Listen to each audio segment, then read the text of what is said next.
পবিত্র কোরআনের সূরা ইউনুস শরীফের ৬২ নম্বর আয়াতের মধ্যে ইরশাদ করেছেন আলা। সর্বপ্রথম আলা শব্দ দিয়ে আল্লাহ তাআলা আয়াতে কারিমাটি শুরু করেছেন।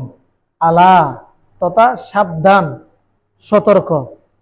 ইন্না, ইন্না শব্দটি গুরুত্বের জন্য আল্লাহ রাব্বুল আলামিন বিভিন্ন আয়াতে কারিমার মধ্যে ব্যবহার করেছেন। একটা কথা যখন আল্লাহ রাব্বুল আলামিন বলতেছেন, কথাটির অধিক গুরুত্ব বোঝানোর জন্য ইন্না শব্দটি ব্যবহার করা হয়। আলা ইন্না আউলিয়া আল্লাহি, নিশ্চয় নিশ্চয় আল্লাহর ওলিদের লা খাউফুন আলাইহিম, কোনো ভয় নেই। সুবহানাল্লাহ। নিশ্চয় নিশ্চয় আল্লাহর ওলিদের কোনো ভয় নেই। ওয়ালা হুম ইয়াহজানুন, এবং তাদের কোনো চিন্তাও নেই। সুবহানাল্লাহ। যারা আল্লাহর ওলি তাদের কোনো ভয় নেই, আবার তাদের কোনো চিন্তাও নেই। তাদের ব্যাপারে দুনিয়ার মানুষরা, হে আমার বান্দারা, আখিরি নবীর উম্মতরা সতর্ক থাকো। সুবহানাল্লাহ। ওলিদের ব্যাপারে আমাদের কি থাকতে হবে? সতর্ক থাকতে হবে। সতর্ক থাকার কথা কে বলেছেন? আল্লাহ রাব্বুল আলামিন বলেছেন। ওলি আল্লাহদের সাথে যদি কেউ বেয়াদবি করে, অবমাননা করে, সেটার জবাব দিবেন আল্লাহ রাব্বুল আলামিন, যেহেতু আল্লাহ তাআলা সতর্ক করে দিয়েছেন। সুবহানাল্লাহ। সদরুল ফাজিল নাঈমউদ্দিন মুরাদাবাদী রাহমাতুল্লাহি আলাইহি এই আয়াতের ব্যাখ্যায় বলেন, ওলি হলেন সেই ব্যক্তি যিনি আল্লাহ রাব্বুল আলামিনের সমস্ত ফরজিয়াত সঠিকভাবে আদায় করেন। সুবহানাল্লাহ। আল্লাহর ওলি হলেন সেই ব্যক্তি যিনি আল্লাহ রাব্বুল আলামিন যা ফরজ করেছেন এগুলো সঠিকভাবে আদায় করেন। সুবহানাল্লাহ। সুতরাং আমাদের দিমাগের মধ্যে রাখতে হবে, যিনি ফরজ ছেড়ে দেন, নামাজ পড়েন না, যিনি রোজা রাখেন না, যিনি হজও করেন না, যাকাতও দেন না, তিনি যদি লম্বা টুপি, লম্বা দাড়ি, লম্বা পাঞ্জাবি পরলেও তিনি কখনো আল্লাহর ওলি নয়। কেননা আল্লাহর ওলি হওয়ার জন্য সত্য কি? ফরজিয়াতগুলো, ফরজগুলো সঠিকভাবে কি করতে হবে? আদায় করতে হবে। ফরজগুলো সঠিকভাবে আদায় করে তিনারা সর্বাবস্থায় আল্লাহর নৈকট্য হাসিলের লক্ষ্যে নফল ইবাদতের মধ্যে মশগুল থাকেন। সুবহানাল্লাহ। আল্লামা নাঈমউদ্দিন মুরাদাবাদী রাহমাতুল্লাহি আলাইহি বলতেছেন, ওলি হলেন সেই ব্যক্তি যিনি ফরজ ইবাদতগুলো পরিপূর্ণভাবে আদায় করে নফল ইবাদতের মধ্যে হামেশা মশগুল থাকেন, সর্বাবস্থায় আল্লাহর জিকিরে থাকেন। সুবহানাল্লাহ। যখন তারা দেখেন আল্লাহর কুদরত দেখেন। সুবহানাল্লাহ। তারা যখন যেটাই দেখেন, যেদিকে তাকান আল্লাহর কুদরত দেখতে পান। সুবহানাল্লাহ। যখন তারা শুনেন আল্লাহর আয়াতে কারিমা শুনেন, যখন তারা বলেন আল্লাহর হামদ ওয়া সানা বলেন। সুবহানাল্লাহ। তাদের জবান থেকে যা কিছু বের হয় সবকিছু আল্লাহর হামদ, আল্লাহর প্রশংসা। সুবহানাল্লাহ। যখন তারা হাঁটেন আল্লাহর আনুগত্যে হাঁটেন, সামনে একটা পা দেওয়ার সময় তারা চিন্তা করেন যে আমি এই যে সামনে হাঁটতেছি, এই হাঁটাটি কি আল্লাহর পথে নাকি আল্লাহর বিপক্ষে? নাউযুবিল্লাহ। যখন যখন কোনো একটা মন্দ কাজের দিকে পা বাড়াই, এটা কি আল্লাহর পথে হচ্ছে? না। যখন আমরা মসজিদের দিকে আসি সেটা আল্লাহর পথে। যখন আমরা জীবিকা নির্বাহের জন্য যাই, কেন জীবিকা নির্বাহ করতেছি? খাওয়ার জন্য। কিসের জন্য? খাওয়ার জন্য। কেন খাচ্ছি? আল্লাহর ইবাদত করার জন্য। সুবহানাল্লাহ।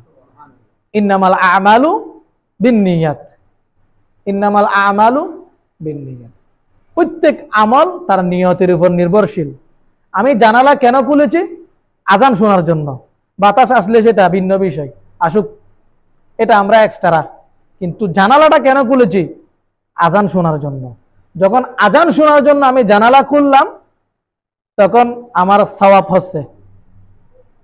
যখন আমি টাকা উপার্জন করার জন্য বের হব, আমার নিয়তে থাকতে হবে আমি টাকা উপার্জন করছি খাওয়ার জন্য। কেন খাবো? আল্লাহর ইবাদত করার জন্য, আল্লাহর কাজ করার জন্য আমি খাবো, এই নিয়তে যদি কেউ টাকা উপার্জন করতে যায়, তার উপার্জনের মধ্যেও সওয়াব আছে। সুবহানাল্লাহ। পরিবারের জন্য খরচ করা, এটা সদকা। এটা কি? এটা আমরা অনেকেই জানি না। পরিবারের জন্য, সন্তানদের জন্য, স্ত্রী পুত্রের জন্য, বউ বেটির জন্য খরচ করা সদকা। আমরা এতদিন জানতাম যে রাস্তার মধ্যে বা অন্য কাউকে দান করাটা সদকা। না, আমাদের পরিবারের জন্য যদি আমরা 1 টাকা খরচ করি, সেটাও সদকা। যিনি খরচ করতেছেন তিনি সদকার মালিক হয়ে যাচ্ছেন। সুবহানাল্লাহ। ওলি আল্লাহরা যে কাজটাই করেন সেটা আল্লাহর পথেই করেন। সুবহানাল্লাহ। তাদের এমন কোনো মুহূর্ত থাকে না বলি আউলিয়াদের যে মুহূর্তটি আল্লাহর জিকির হতে খালি থাকেন। হামেশা সর্বাবস্থায় তিনারা আল্লাহর জিকির করতে থাকেন। সুবহানাল্লাহ। আমাদের মনে রাখতে হবে, কোনো ফাসেক, কোনো মিথ্যাবাদী, কোনো বেনামাজি, কোনো জুয়াড়ি, মদতি এবং আল্লাহর হুকুম অমান্যকারী কখনো ওলি হবেন না। আবার অনেকে বলে থাকেন যে ইবে বুতুর কি আছে আরা নজানি না, আমার নফলি নফরত দেরি কি আছে আরা এলে হন হতা নাই, এরকম কোনো কথা নাই। ওলি হওয়ার জন্য শর্ত মুত্তাকি হওয়া। ওলি হওয়ার জন্য মুত্তাকি হওয়া, ফরহেজগার হওয়া। যিনি মিথ্যা বলেন, যিনি ফাসিকি করেন, মন্দ কাজ করেন, ইসলাম বিরোধী কাজে লিপ্ত থাকেন, তিনি কখনো ওলি হতে পারবেন না। আল্লাহ রাব্বুল আলামিন সূরা আনফালের 34 নম্বর আয়াতের মধ্যে এভাবে বর্ণনা করেছেন, ইন্না আউলিয়া, নিশ্চয়ই আল্লাহর ওলিগণ হলো ইল্লাল মুত্তাকুন, মুত্তাকি ছাড়া আল্লাহর কোনো ওলি নেই। সুবহানাল্লাহ। আল্লাহর ওলিগণ নিঃসন্দেহে মুত্তাকি। সুবহানাল্লাহ। তবে এখানে কথা আছে, অলির বিভিন্ন প্রকার আছে। অলির বিভিন্ন প্রকার আছে। তন্মধ্যে এক প্রকার হচ্ছে জন্মের সাথে সাথে ওলি। আওলাদে রাসূল হযরতে তৈয়ব শাহ কেবলা কাবা রাহমাতুল্লাহি আলাইহি, যিনি বানিয়ে জশ্নে জুলুস করে কি করে না? পুরো বিশ্বের মধ্যে এখন জশ্নে জুলুস হচ্ছে না? এই জশ্নে জুলুসের প্রতিষ্ঠাতা, পুরো পৃথিবীর মধ্যে সর্বপ্রথম যিনি জশ্নে জুলুস করে 12 রবিউল আউয়াল আশেকদের অন্তরে ইমানের জুস এনে দিয়েছেন, তিনি হযরতে হাফেজ কারি আল্লামা তৈয়ব শাহ রাহমাতুল্লাহি আলাইহি। তিনি মাদারজাত আল্লাহর ওলি। সুবহানাল্লাহ। জন্মের সাথে সাথে আল্লাহর ওলি। সুবহানাল্লাহ। আর কিছু আছে বাচ্চা অবস্থায় 4 বছর, 5 বছর, 10 বছরের মধ্যে আল্লাহকে রাজি করেন, যেমন হযরতে মারিয়াম আলাইহিস সালাম। আবার কিছু আছে মধ্য বয়সে গিয়ে ইবাদত বندگی করে, ফরজ ইবাদত সঠিক সময়ে আদায় করে, নফল ইবাদতের মাধ্যমে আল্লাহর সন্তুষ্টি অর্জন করেন, তিনি আল্লাহর ওলিদের দরজা পর্যন্ত পৌঁছে যান। সুবহানাল্লাহ। আবার কিছু আছেন প্রথম অবস্থায় গুনাহগার ছিলেন, এক পর্যায়ে গিয়ে তিনি খালেস নিয়তে তওবা করলেন। খালেস নিয়তে কি করলেন? তওবা করলেন। তওবা করার পর থেকে এমন ভাবে ইবাদতে মশগুল হয়ে গেল, আল্লাহ তাআলা তাহাকে ওলিদের দরজা পর্যন্ত নিয়ে গেলেন। সুবহানাল্লাহ। যেমন বনি ইসরাইলের একজন ব্যক্তি 100 লোক হত্যা করেছেন, লম্বা আলোচনা আছে না নাই? তাকে আল্লাহ তাআলা বেহেশত দিয়েছেন। সুবহানাল্লাহ। তওবার কারণে তিনি আল্লাহর নৈকট্য লাভ করেছেন। সুবহানাল্লাহ। আউলিয়ায়ে কেরামের শান ও মান বুখারী শরীফের মধ্যে এসেছে। কোন কিতাব? বুখারী শরীফের মধ্যে। আবু আব্দুল্লাহ ইসমাইল বুখারী রাদিয়াল্লাহু তাআলা আনহু রাসূল পাক সাল্লাল্লাহু তাআলা আলাইহি ওয়াসাল্লাম হতে হাদিসে কুদসিটি বর্ণনা করেন। সুবহানাল্লাহ। যেখানে আল্লাহ রাব্বুল আলামিন ঘোষণা করেন, মান আদ আলী ওয়ালিয়ান ফাকাদ আযানতু, যখন কোনো ব্যক্তি আল্লাহর ওলিদের বিরোধিতা করে, তার সাথে আল্লাহ রাব্বুল আলামিন যুদ্ধ ঘোষণা করেন। আল্লাহ যার সাথে যুদ্ধ ঘোষণা করবে তার দুনিয়াও শেষ, আখিরাতও শেষ। সুতরাং আমরা ওলিদের পক্ষে না বিপক্ষে? হাদিসটি কোন কিতাবের? বুখারী শরীফের। ওলিদের পরিচয় পেয়েছেন। এরকম ওলি যারা রয়েছেন তাদের যারা বিরোধিতা করে তাদের সাথে যুদ্ধ ঘোষণা করেছেন কে? আল্লাহ রাব্বুল আলামিন। আল্লাহর ওলিগণ আল্লাহর নৈকট্য হাসিল করেন কিসের মাধ্যমে? ফরজ ইবাদতের মাধ্যমে। ফরজ ইবাদত সঠিক সময়ে করার পরে নফল ইবাদতের মধ্যে মশগুল থেকে আল্লাহর ভালোবাসা হাসিল করেন। এমনকি আল্লাহ রাব্বুল আলামিন ঘোষণা করছেন, আমি ওই ব্যক্তিকে আমার হাবিব হিসেবে গ্রহণ করি। সুবহানাল্লাহ। যখন আমি ফাইদা আহবাবতুহু, যখন আমি তাহাকে হাবিব হিসেবে গ্রহণ করি, ভালোবাসতে শুরু করি, ফাকুনতু সামআহু, ফাকুনতু সামআহু, আমি তার কান হয়ে যাই, আমি তার কান হয়ে যাই। আল্লাযী ইয়াসমাউ বিহি, তখন সে যা শুনে সে আমি তার কান হয়ে যাই, সে কানের মাধ্যমে সে শুনে। সুবহানাল্লাহ। আল্লাহ রাব্বুল আলামিন বলছেন আমি তার কান হয়ে যাই। সুতরাং তাহাকে উল্টাপাল্টা কথা বলার সুযোগ নাই। ওয়া বাসরুহু আল্লাযী ইয়াবসিরু বিহি, আমি তার চোখ হয়ে যাই, যে চোখ দিয়ে সে দেখে। সুবহানাল্লাহ। ওয়া ইয়াদাহু আল্লাতী ইয়াবতিশু বিহা, আমি তার হাত হয়ে যাই, যেটা দিয়ে সে ধরে। ওয়া রিজলাহু আল্লাতী ইয়ামশি বিহা, আমি তার পা হয়ে যাই, যে পা দিয়ে সে চলাচল করে। সুবহানাল্লাহ। ওয়া ইন সাআলানি, যখন সে আমার দরবারে হাত তুলে, যখন সে আমার দরবারে হাত তুলে, লা উতিয়ান্নাহু, আমি তাকে দিয়ে দিই। সুবহানাল্লাহ। এজন্য ওলির দরবারে যাওয়া উচিত আছে না নাই? আছে। ওলিকে যদি রাজি করতে পারি, তিনি যদি আল্লাহর দরবারে আমার জন্য হাত তুলেন, আল্লাহ রাব্বুল আলামিন বলছেন লা উতিয়ান্নাহু, আমি তাকে দিয়ে দিই। সুবহানাল্লাহ। ওলির দরবারে গিয়ে আমার নিজের চোখে দেখেছি, ওলির দরবারে গিয়ে ক্যান্সার রোগী ভালো হয়েছে। সুবহানাল্লাহ। কারণ একজন সাধারণ মানুষ আমরা যারা আছি, আল্লাহ রাব্বুল আলামিন আমাদের এই উপস্থিত যারা হয়েছে প্রত্যেককে ক্যান্সার রোগ, এই দুরারোগ্য রোগ থেকে আমাদেরকে হেফাজত করুক। এটা এমন একটি রোগ, কোনো গরিব মানুষের হলে চিকিৎসা করার কোনো সুযোগ নাই। ধনী মানি মধ্যবিত্ত যারা আছে, 2-4-5 খানে জমি, এরকম ধনী হলে হবে না। 20-50 কোটি টাকার মালিক, 1000 কোটি টাকার মালিক, এরকম কেউ থাকলে হয়তো তাদের চিকিৎসা আছে। ওই অনেক সময় দেখা যাচ্ছে সারা পৃথিবীর মধ্যে চিকিৎসা করে ভালো হয়নি, মাজারের পানি খেয়ে সুস্থতা লাভ করেছে। সুবহানাল্লাহ।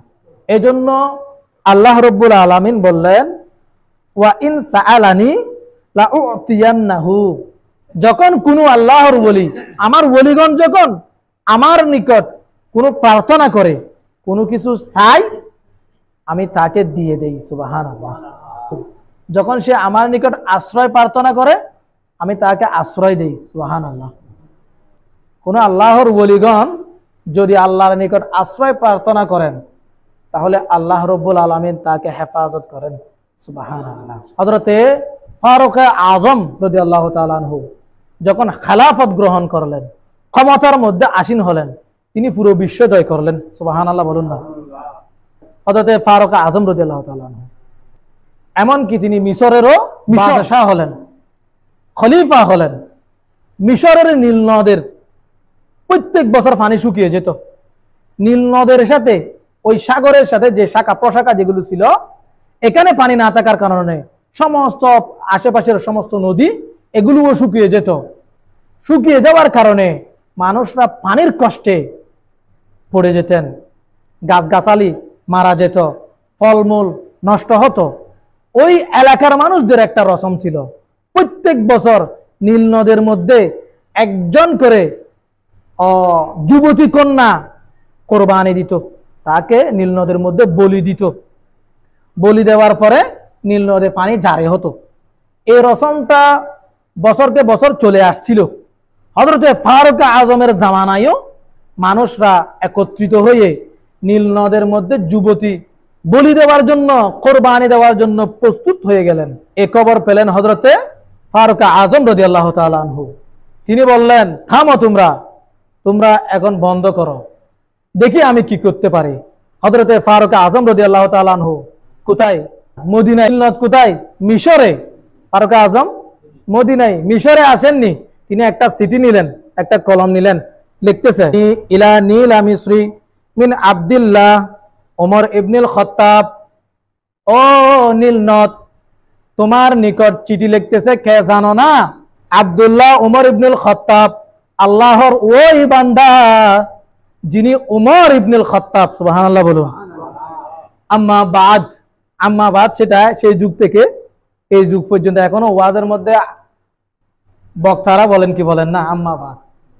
হযরতে ফারুক আজম রাদিয়াল্লাহু তাআলা আনহু লিখতেছেন আম্মা বাদ ফা ইন কুনতা তাজরি বিনাফসিকা ফালা হাজাতা লানা ইলাইক। ও নীলনদ, যদি তুমি তোমার হুকুমে পানি জারি হয়ে থাকো, তোমার হুকুমে যদি তোমার নদের মধ্যে পানি জারি হয়, তাহলে তোমার নিকট চাওয়ার কিচ্ছু নেই, তোমার নিকট চাওয়ার কিচ্ছু নেই। ওয়া ইন কুনতা তাজরি বিল্লাহি ফানজাররা আলা ইসমিল্লাহ। যদি তুমি আল্লাহর হুকুমে জারি হয়ে থাকো, তাহলে আল্লাহর নামে এখনই পানি জারি হয়ে যাও। সুবহানাল্লাহ। কিতাবের মধ্যে এসেছে যে এই ব্যক্তি এই সিটিটি নিয়ে নীল নদের মাঝখানে ফেলতে গেছেন, তিনি এটা ফেলতে দেরি, কিন্তু নীল নদে পানি আসতে দেরি করেনি। সুবহানাল্লাহ। তিনি ওই পানিতে ভিজে গিয়েছেন। হযরতে ফারুক আজম আল্লাহর ওলি। সুবহানাল্লাহ। আল্লাহকে রাজি করেছেন, তিনার একটা সিটির মাধ্যমে নীল নদের পানি জারি হয়ে গেল। সুবহানাল্লাহ। হাজার হাজার বছর যারা এই যুবতীদেরকে কোরবানি দিত সাগরের মধ্যে, নীল নদের মধ্যে, সেই কুসংস্কার হযরতে ফারুক আজমের জামানা হতে বন্ধ হয়ে গেল। সুবহানাল্লাহ। সেই থেকে পানি জারি হয়েছে, আজ পর্যন্ত নীল নদের পানি আর শুকায়নি। সুবহানাল্লাহ। আল্লাহ রাব্বুল আলামিন আমাদের প্রত্যেককে আউলিয়া কেরামের শান ও মান বোঝার তৌফিক দান করুন।